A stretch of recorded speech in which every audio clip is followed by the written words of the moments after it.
दोस्तों, कल से देश भर के 12 राज्यों में एसआईआर कराया जाएगा और चुनाव आयोग ने इसको लेकर के बकायदा प्रेस कॉन्फ्रेंस करके जानकारी दे दी है। वही एसआईआर जो बिहार में हुआ था और उसके बाद खूब हंगामा देखने को मिला था। चुनाव आयोग ने अपनी प्रेस कॉन्फ्रेंस में क्या कहा है, किन राज्यों में एसआईआर होगा, तमाम जानकारी हमारे साथ महिमा मौजूद है, वो बताएंगी। महिमा, किन किन राज्यों में एसआईआर होने वाला है? पहले अगर राज्यों की बात करें तो 12 राज्य अभी चुनाव आयोग ने कहे हैं कि इनमें हम शुरुआत में अभी जो जब कहा गया है कि पूरे देश में एसआईआर होगा, ये तो उन्होंने साफ कर दिया है कि इसके साथ साथ पूरे देश में एसआईआर किया जाएगा। लेकिन शुरुआत में 12 राज्यों की लिस्ट उन्होंने थमाई है कि इनमें हम कराएंगे। इनमें अंडमान निकोबार है, छत्तीसगढ़ है, गोवा, गुजरात, केरल, लक्षद्वीप, मध्य प्रदेश, पुडुचेरी, राजस्थान, तमिलनाडु, उत्तर प्रदेश और पश्चिम बंगाल है। ये राज्य भी है और यूनियन टेरिटरी भी है। इनमें जो 12 राज्य हैं ये हैं इनमें से जिनमें एसआईआर कराया जाएगा। अब इनमें से भी 5 ऐसे राज्य हैं जिनमें शुरुआत में ही उनका एसआईआर की जो प्रक्रिया है वो पूरी कर ली जाएगी, क्योंकि 2026 तक इन राज्यों में चुनाव होने हैं। अब इनमें असम आता है, तमिलनाडु आता है, पश्चिम बंगाल है, केरल है और पुडुचेरी है। यहाँ पर चुनाव होने हैं और इसी वजह से चुनाव को देखते हुए यहाँ पर सबसे पहले एसआईआर की प्रक्रिया पूरी की जाएगी और इसमें से भी असम को अभी एक्सक्लूड कर दिया गया है। उसको लेकर कहा है कि नोटिफिकेशन बाद में जारी की जाएगी, पहले बाकी राज्यों की हो जाएगी, इसके बाद असम की जाएगी, जबकि चुनाव वहां पर भी है। उसको लेकर जो चुनाव आयोग के एक्सक्यूजेस हैं वो यही हैं कि हम इसको लेकर अभी देख रहे हैं और उसी हिसाब से करेंगे, क्योंकि वहाँ पर और भी कुछ चीज़ें चल रही हैं। अब यहाँ पर तमिलनाडु, पश्चिम बंगाल, केरल और पुडुचेरी ये वो राज्य है जहाँ पर 2026 के पहले तक चुनाव होने हैं और इस वजह से यहाँ पर एसआईआर की प्रक्रिया पहले पूरी कर ली जाएगी। अब इसमें सबसे ज़्यादा जो कॉन्ट्रोवर्शियल स्टेट है वो पश्चिम बंगाल है, क्योंकि ममता बनर्जी बिहार के वक्त से ही लगातार इस बात को कह रही थी कि भाई पश्चिम बंगाल में उन्हें एक्चुअली करना है, इसी वजह से उन्होंने बिहार से इसकी शुरुआत की है। उन्होंने ये पहले ही कह दिया था, बिना जब ईसीआई की तरफ से ऐसी कोई बात सामने भी नहीं आई थी तब भी उन्होंने कह दिया था कि ये पक्का यहाँ पर करना चाहते हैं, इस वजह से ये सारी चीज़ें कर रहे हैं। अब नोटिफिकेशन तो जारी कर दी गई है, लेकिन इस बार कई बदलाव भी किए गए हैं एसआईआर में, जो बवाल मचाता था इन चीज़ों को लेकर। खासतौर से ये था कि आधार कार्ड को इंक्लूड क्यों नहीं किया गया है। इसके अलावा जो बाकी सर्टिफिकेट्स है कई सारे ऐसे थे जो कि आम लोगों के पास नहीं है।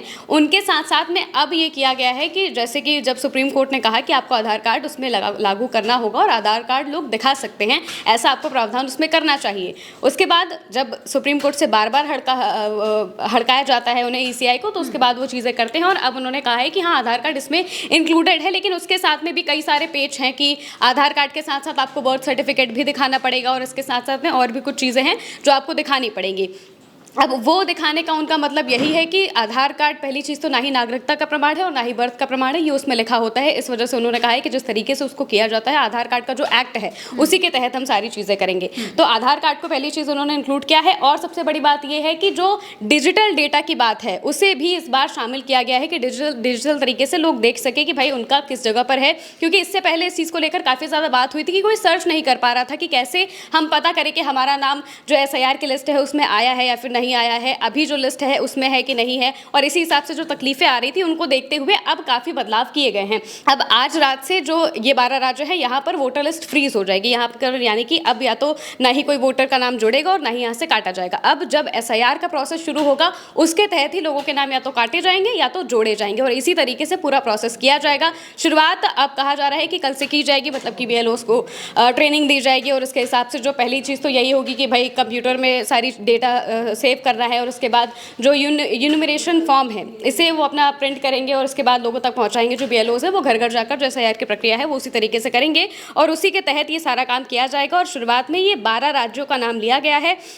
अब अगर जनसंख्या की बात करें तो कहा जा रहा है कि जब पिछली बार जब एसआईआर हुआ था उसी के हिसाब से किया जाएगा। जैसे बिहार में जब हुआ था तो यही कहा जा रहा था कि 2003 में यहाँ पर लास्ट एसआईआर हुआ था, तो उसी की लिस्ट से मैच करके हम सारी चीज़ें करेंगे। तो इन सब जगहों पर भी ऐसे ही किया जाएगा। जैसे असम में 2004 में आखिरी बार हुआ था एसआईआर और उसके बाद तमिलनाडु में 2003 में, पश्चिम बंगाल में 2002 में, केरल में 2003 में, पुडुचेरी में 2003 में और इसी तरीके से 2, 4 और बहुत जो नए राज्य हैं जैसे दिल्ली और आप एक और राज्य को अगर देख लीजिए तो 2008 के आसपास तक ही यहाँ पर मौजूद है और इसके बाद कहीं पर भी एसआईआर नहीं हुआ है। तो इन्हीं की लिस्ट से मैच करके ये सारी एसआईआर की प्रक्रिया को जो है वो किया जाएगा और उसके हिसाब से ही जो नई लिस्ट है वो बनाई जाएगी। लोगों के नाम काटे भी जाएंगे, जिस तरीके से बिहार में कटे हैं अगर उस हिसाब से कटेंगे तो फिर विपक्ष बवाल मचाएगा, ये हर कोई जानता है।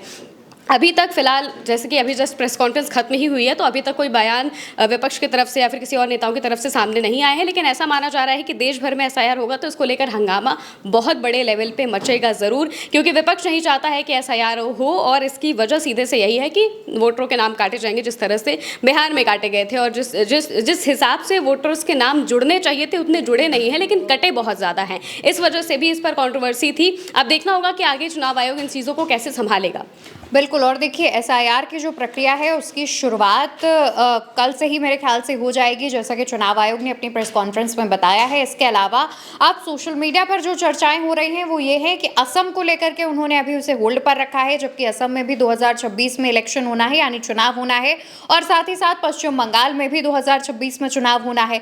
पश्चिम बंगाल जहां पर टीएमसी यानी ममता बनर्जी की सरकार है, लेकिन असम जहां पर भाजपा की सरकार है, तो ऐसे में इसको लेकर के भी एक कॉन्ट्रोवर्सी है वो हो रही है, और इसको लेकर के लगातार जो सवाल हैं वो उठाए जा रहे हैं। दूसरी तरफ विपक्ष के तमाम नेताओं के रिएक्शन का इंतजार रहेगा कि वो 12 राज्यों में होने वाले एसआईआर को लेकर क्या रिएक्ट करते हैं। खासतौर पर देश के नेता प्रतिपक्ष राहुल गांधी का इसको लेकर के क्या जवाब सामने आता है, उस पर हमारी निगाहें टिकी हुई हैं। जो भी अपडेट, जो भी चीजें सामने आएंगी वो उल्टा चश्मा यूसी आप तक जरूर पहुंचाएगा। फिलहाल के लिए हमारी इस चर्चा में इतना ही। आप इस वीडियो को शेयर कीजिएगा, चैनल को सब्सक्राइब कीजिएगा। नमस्कार।